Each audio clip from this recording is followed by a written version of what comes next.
બનાસકાંઠામાં હરિયાળી ક્રાંતિ 20 વીઘામાં 15,000 વૃક્ષારોપણનો સંકલ્પ। વિધાનસભાના અધ્યક્ષ શંકરભાઈ ચૌધરીના હસ્તે લુણાવા ખાતે એક સાથે 5100 રોપાઓનું વૃક્ષારોપણ કરાયું।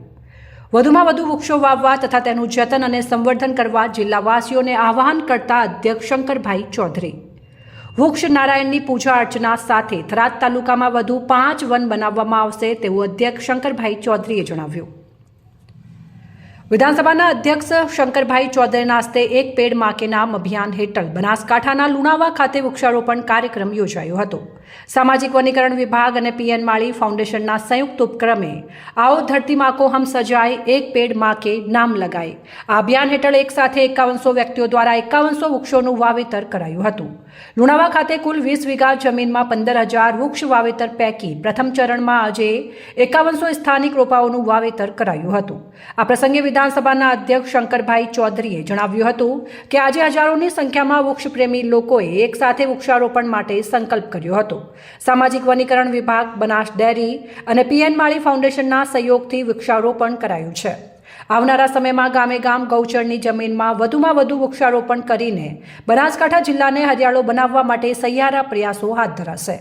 આ પ્રસંગે પીએન માળી ફાઉન્ડેશનના સંસ્થાપક પીએન માળીએ જણાવ્યું હતું કે અધ્યક્ષ શંકરભાઈ ચૌધરીના નેતૃત્વમાં બનાસકાંઠામાં પર્યાવરણ ક્ષેત્રે શ્રેષ્ઠ કાર્યો થઈ રહ્યા છે। અમારું ફાઉન્ડેશન પણ આ ભાગીરથ કાર્યમાં તેમની સાથે જોડાયું છે, જે અંતર્ગત આજે 5100 વૃક્ષોનું વાવેતર કરાયું છે અને આગામી સમયમાં વધુ 10,000 વૃક્ષો આ જ ગામમાં વૃક્ષારોપણ કરવામાં આવશે।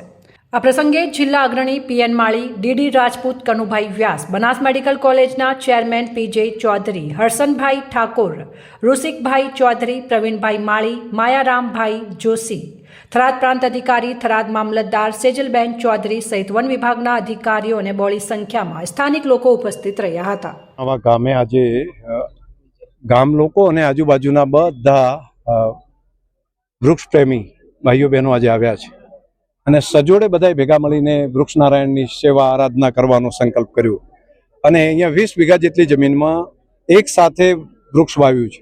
ગોચરની જમીન હતી, અહીંયા ખાડા કર્યા, ખાતર નાખ્યું, તેની અંદર ડેરી દ્વારા વૃક્ષોની વ્યવસ્થા કરી, પીએન માળી અને એમની ટીમે સહયોગ કર્યો, વાયર ફેન્સિંગ, હવે ડ્રીપનું પણ વ્યવસ્થા કરી રહ્યા છીએ અને આવનારા સમયની અંદર આની રક્ષણ થાય એ માટેની પણ એક વ્યવસ્થા, એક ટીમ બનાવી છે। ગામે ગામ આવા વન બને, જે સરકારી ગોચરની જમીન છે જેનો કોઈ ઉપયોગ બાકી થતો નથી, તો ત્યાં વૃક્ષ નારાયણની સ્થાપન કરીએ તો આવા નાના નાના વન બનાવવાનું આ વખતે લગભગ 5 કરતાં વધારે વન થરાદ તાલુકાની અંદર બનાવવાનું નક્કી કર્યું છે। આવનારા સમયમાં પિલુડામાં પણ એક મોટું 100 વીઘા જેટલી જમીનમાં થશે, અહીંયા પણ 100 વીઘાથી વધારે મોટા વિસ્તારમાં થશે। આજે એક શરૂઆત 20 વીઘાથી થઈ છે, પણ હજુ વધારે જમીન છે અને પીવાના પાણી, અહીંયા પાણીની ખેંચ છે તો એક બોર ટ્યુબવેલ છે, એક ખેત તલાવડી પણ બની છે અને આવનારા સમયમાં નર્મદાના પાણીથી પણ આ તળાવ ભરવામાં આવશે, તો આ આખો વિસ્તાર હરિયાળો બને અને પર્યટન સ્થળ જેવું થઈ જશે અહીંયા। તો જે લોકો જોડાયા છે બધાને અભિનંદન। વૃક્ષની જરૂર આપણા બધાની છે, જેટલા ઓક્સિજન, જેટલા શ્વાસ આપણે લીધા છે, ઉશ્વાસ જેટલા કાઢ્યા છે, તો ઉશ્વાસમાંથી ફરી પાછું પ્રાણવાયુ બનાવવાનું કામ એ વૃક્ષ કરે છે, ઝાડ કરે છે।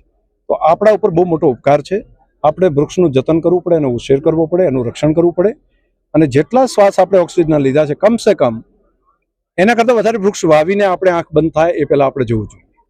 અહેવાલ બાબુ ભાટિયા, સંબંધ ભારત ન્યૂઝ, થરાદ।